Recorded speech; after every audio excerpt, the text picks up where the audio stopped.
As a coach or a mentor, or in my role as a consultant, you wear multiple hats, okay? And for me, it's important to know which hat to wear because I'm fulfilling different roles at different stages. And the way I think about it is, if I'm coaching somebody, I'm developing their inherent capabilities. And a lot of that is about listening. So it's listening to the other person and it's drawing out of them their capabilities because they've got it in them.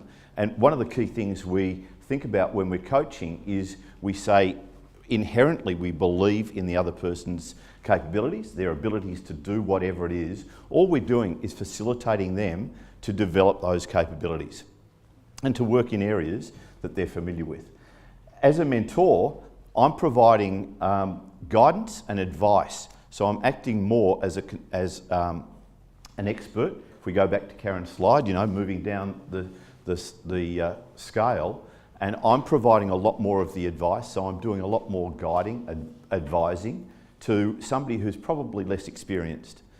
And in a consulting role, which is what I do a lot of, I'm actually doing the work myself.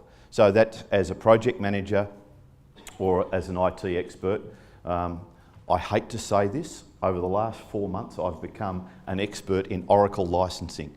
Don't ever recommend that to anyone else. It is something you don't want them to get into, but I've had to spend 4 months understanding how Oracle applies their licensing, and it's a challenge. But I've now got very specialist advice in that area, so I consult in that. And so they're the 3 roles that I take. The reason I've got the hats up there is because I think you've got to understand which hat you're wearing at any particular time when you're dealing with somebody. And that's why I've got no hair on the top, because I keep changing hats, all right?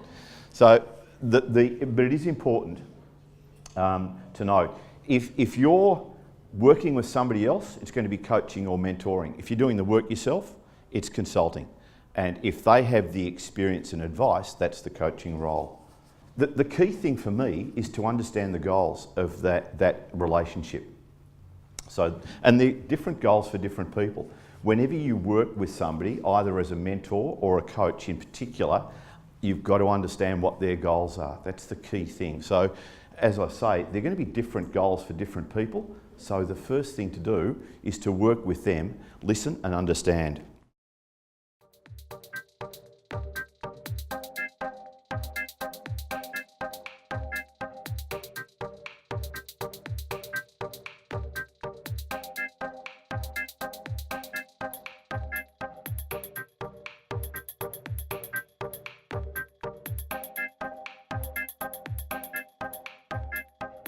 This has been a Swinburne production.